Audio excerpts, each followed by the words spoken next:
ঘটনা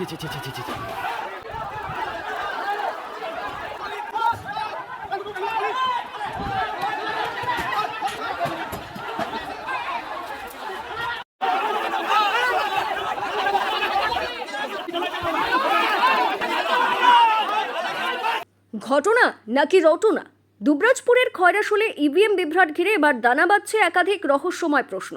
ভোট উৎসবের মাঝে রণক্ষেত্র হয়ে ওঠা বুধপুর গ্রামের ৬৫ নম্বর বুথে জনতা কেন্দ্রীয় বাহিনী খণ্ডযুদ্ধ, জওয়ানদের আহত হওয়া এবং ৩ জনের গ্রেপ্তারের ঘটনা এখন জেলার রাজনীতির চর্চার কেন্দ্রে। কিন্তু এই গোটা পরিস্থিতির নেপথ্যে কি সত্যিই কোনো যান্ত্রিক গোলযোগ ছিল, নাকি পুরোটাই সুপরিকল্পিত কোনো রটনা? বৃহস্পতিবার ভোট গ্রহণ ঠিকঠাক চললেও আচমকা অভিযোগ ওঠে যে তৃণমূলের বোতাম টিপলে ভোট পড়ছে বিজেপির ঘরে। প্রায় ২০০ ভোট পড়ার পর এই কারচুপির দাবিতে ক্ষোভে ফেটে পড়েন গ্রামবাসীরা। পোলিং অফিসার ও জওয়ানরা ইঞ্জিনিয়ার ডাকার আশ্বাস দিলেও আধ ঘন্টা পেরিয়ে যাওয়ায় ধৈর্যের বাঁধ ভাঙে জনতার, যার পরিণতিতে আহত হন ২ জওয়ান, এক পুলিশ কর্মী ও এক গাড়ি চালক। জখম এক জওয়ান বর্তমানে শিবরি সুপার স্পেশালিটি হাসপাতালে চিকিৎসাধীন। তবে রহস্য বাড়ছে এখানেই, যদি সত্যি ইভিএমে কোনো বিশেষ দলের পক্ষে ভোট ট্রান্সফার হওয়ার মতো গুরুতর কারচুপি থেকে থাকে, তবে নিয়ম অনুযায়ী ওই বুথের ভোট প্রক্রিয়া সম্পূর্ণ বাতিল হওয়ার কথা। কিন্তু বাস্তবে দেখা গেল ইঞ্জিনিয়ার আসার পর পুনরায় ভোট নেওয়া শুরু হয় এবং শেষ পর্যন্ত রেকর্ড প্রায় ৯২% ভোট পড়ে। যদি মেশিনের ত্রুটি থেকেই থাকে, তাহলে এত সংখ্যক ভোট হয়ে যাবার পর তো পুনর্নির্বাচনের পথেই হাঁটত কমিশন। এই প্রশ্নগুলি এখন সাধারণ মানুষের মনে ঘুরপাক খাচ্ছে। আহত গাড়ি চালক শেখ আব্দুল সালাম সেই মুহূর্তের ভয়াবহতার বর্ণনা দিয়েছেন।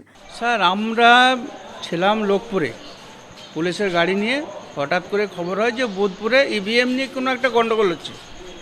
তখন ছোটো সাহেব আমাদেরকে তারা তড়িঘড়ি নিয়ে যাওয়ার পর আমরা ওখানে দেখি প্রচুর লোক জমায়েত হয়ে আছে।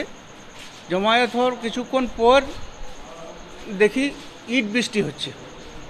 তো আমি গাড়ির মধ্যে লুকিয়ে যাই। তো লুকানোর কিছুক্ষণ পর এত বৃষ্টি হচ্ছে যে যত সীসা সব ভাঙছে আর আমার মুখে এসে লাগছে।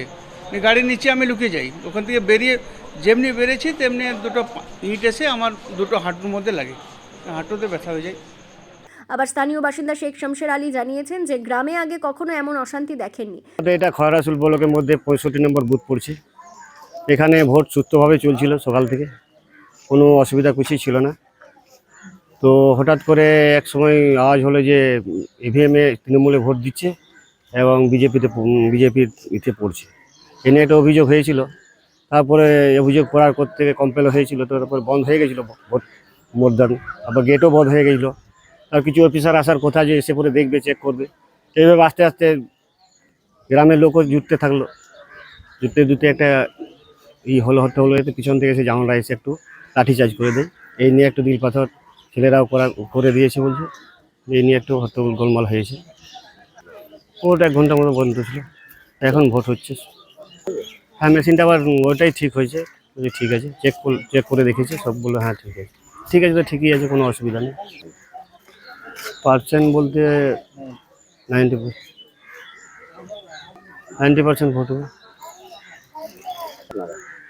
গ্রামে পুলিশ ঘুরলে তো একটা আতঙ্ক থাকবে গ্রামের লোকের, কারণ আমাদের গ্রামে কখনো হয় নাই, আজকে হঠাৎ এভাবে হয়ে গেল। অনেক বছর ভোট হয়েছে, কখনো কোনো রকম ঝামেলা ঝঞ্ঝট হয় না। প্রথম এই বছর আমি এই ভোট দিয়ে বেরোলাম। জেলা পুলিশ সুপার সূর্যপ্রতাপ যাদব সশরীরে এলাকা পরিদর্শন করে 3 জনকে গ্রেপ্তারের কথা জানানোর পাশাপাশি জানিয়েছেন ভোট প্রক্রিয়া ঠিকঠাক চলছে। কিছু লোকজন এজিটেটেড ছিল, ওদের অভিযোগ ছিল কি এখানে যে আছে আমরা ভোট কাউকে দিচ্ছি আর অন্য জায়গায় যাচ্ছে।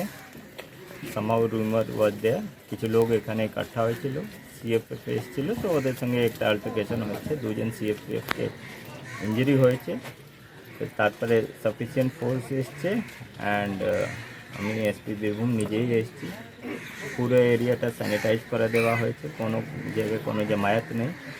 ভোটিং অলরেডি 80% কিছুক্ষণ আগে আমি খবর নিয়েছি এই বুথে হয়ে গেছে। ভোটিং পিসফুলি চলছে। এটা আমরা উইদাউট ইনভেস্টিগেশন কী করে বলবো? ফলে বুধপুরের এই ঘটনা কি কেবল একটি যান্ত্রিক ত্রুটি, নাকি ভোট প্রক্রিয়াকে প্রভাবিত করার কোনো কৌশল? সাধারণ মানুষদের মধ্যে ঘুরছে সেই প্রশ্ন।